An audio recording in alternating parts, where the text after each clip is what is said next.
Detective Bongo the Monkey was on the case. Someone had stolen the world's largest banana from Mayor McMuffin's picnic.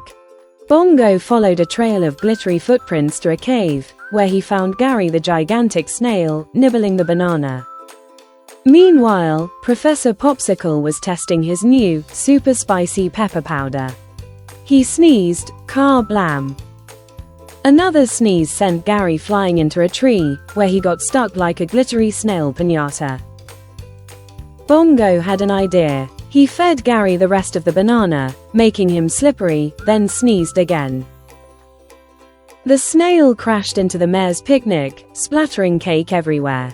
The mayor laughed. Well, that was bananas. Moral of the story: never trust a glittery snail. Always cover your nose when sneezing. The end, or was it another sneeze? ACHOO. Boom. Oh no, there goes the town.